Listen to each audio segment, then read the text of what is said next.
नमस्कार मंडळी. अमरनाथ यात्रेचा प्रवास फक्त डोंगर चढूनच होतो, असा गैरसमज इथे आल्यावर आमचा दूर झाला. आम्ही सकाळीच आलो होतो यात्रेचे पास घेण्यासाठी आणि इथे पंजाब नॅशनल बँकेत सकाळपासून आम्ही संध्याकाळपर्यंत जवळजवळ 7-8 तास कंटिन्यू उभं होतो. इथे काय बसण्याची व्यवस्था वगैरे काहीही नव्हती आणि इतक्या वेळ उभं राहून आम्हाला मिळाले ते फक्त टोकन आणि हे टोकन घेऊन आम्ही दुसऱ्या दिवशी पास घेण्यासाठी आम्हाला बोलवण्यात आलं होतं आणि ते टोकन घेण्यासाठी फार गोंधळ चालला होता लोकांचा. आणि ज्यांना टोकन मिळालं होतं ते दुसऱ्या दिवसाची ही रांग, जी सकाळी 4 वाजेपासून लोक रांगेत बसलेले होते. आम्ही साधारण 7 वाजता गेलो आणि आम्हाला परत 7-8 तास लागले अमरनाथ यात्रेचं पास मिळण्यासाठी. अशी ही संपूर्ण यात्रेचा पास मिळवण्याचा आमचा अनुभव. आणि शेवटी आमचा यात्रेचा दिवस उजाडला. आम्ही नाशिक रोड रेल्वे स्टेशनवर पोहोचलो. नेहमीप्रमाणे नाशिक रोड रेल्वे स्टेशन खूप गजबजलेलं होतं आणि आम्ही पण आमच्या ट्रेनची खूप आतुरतेने वाट पाहत होतो आणि अगदी वेळेवर संध्याकाळी 6 वाजेला आमची ट्रेन रेल्वे स्टेशनवर बरोबर पोहोचली आणि सर्व प्रवाशांची लगबग सुरू झाली ट्रेनमध्ये चढण्याची. आणि आम्ही सीटाखाली आमचं सामान सगळं व्यवस्थित लावलं आणि आमची या यात्रेची इतक्या दिवसाची जी तयारी चालू होती, फायनली यात्रा आमची सुरू झाली. बघता बघता अंधार पडला. 8:15 वाजता आम्ही राजधानी एक्सप्रेसमधले आम्ही एक थाळी ऑर्डर केली. आम्ही सोबत पण आणलेलं होतं, म्हणून एक टेस्ट बघायची होती, चव बघायची होती म्हणून आम्ही ऑर्डर केलं आणि त्यात आलं डाळ, पनीरची भाजी आली होती आणि भात आला होता. बटाट्याची हे 2 लाडू मीनाक्षीने आणलेले होते, आमच्यासोबत होते ते.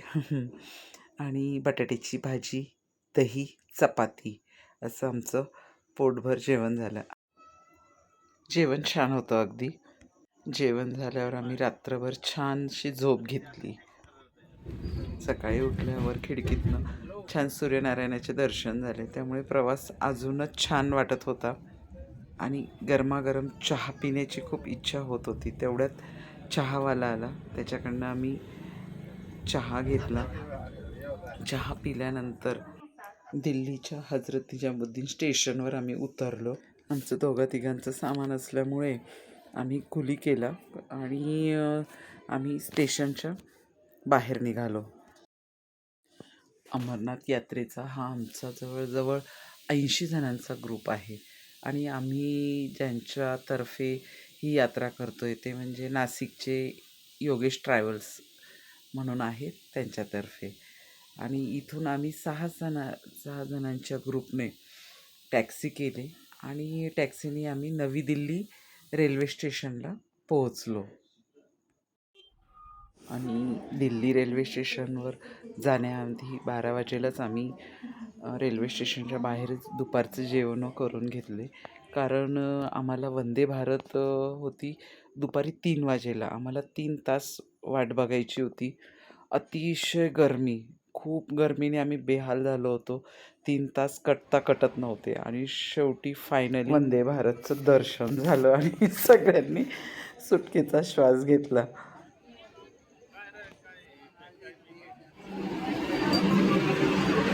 सगळ्यांच्या चेहऱ्यावर कसे हसू आले एकदाची फायनली पोहोचली ती.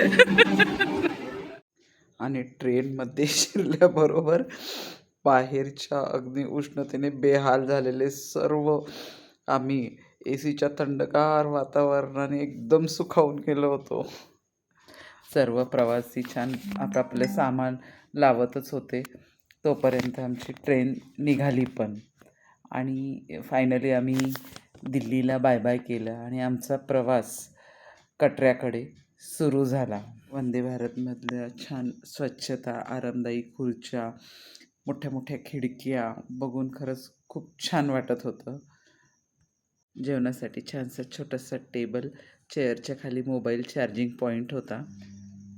बघता बघता 4 वाजले आणि चहा नाश्त्याची वेळ झाली आणि आम्हाला दिलं आहे त्यांनी ज्यूस, कचोरी, त्याच्यानंतर चहाचं प्रीमिक्स होतं, टमॅटो सॉस होता आणि हलका फुलका चिवडा होता, वेट टिश्यू होतं, असं सगळं होतं. आणि त्याच्यात स्वीटमध्ये होती सोनपापडी, छान होती.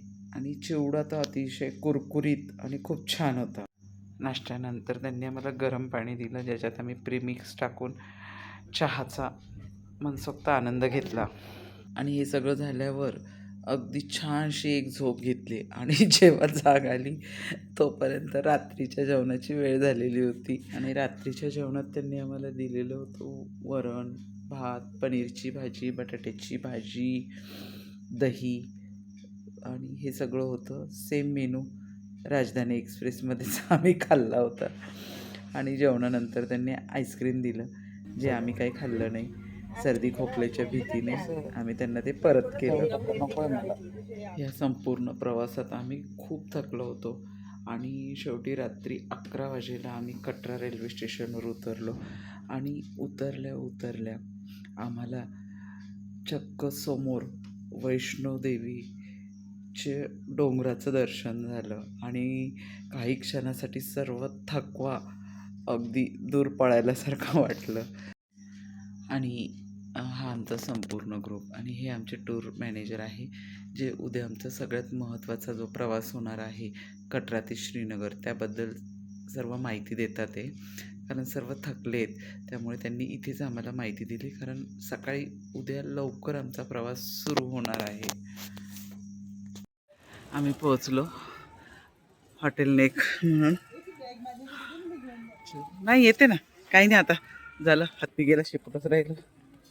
चलो, हॉटेलवर आम्ही सर्वात आधी पोहोचल्यामुळे आम्हाला चावी फार पटकन मिळाली. आणि आता तुम्हाला दाखवते हॉटेलच्या रूम कशा आहेत ते. मंडळी, पुढच्या भागात म्हणजे तुम्हाला दाखवणार आहे मी आमचा कटरा ते श्रीनगर प्रवास. तर पुढचा भाग अगदी नक्की बघा. आणि आता मला दाखवते हॉटेल्सच्या रूम कशा आहेत ते. ह्या आहेत रूम तशा अतिशय स्वच्छ आणि क्लीन आहे. वॉशरूम पण स्वच्छ होतं, अगदी गरम पाणी वगैरे सगळं अगदी छान होतं. आणि आजचा हा भाग नाशिकपासून सुरू झालेला आमचा प्रवास कटरामध्ये येऊन आम्ही आज थांबलो आहे आणि आजचा भाग इथेच थांबवते आणि उद्या भेटू आपण पुढच्या प्रवासामध्ये. जय बाबा बर्फाणी. आणि आजचा हा संपूर्ण भाग तुम्हाला कसा वाटला हे मला अगदी नक्की कळवा.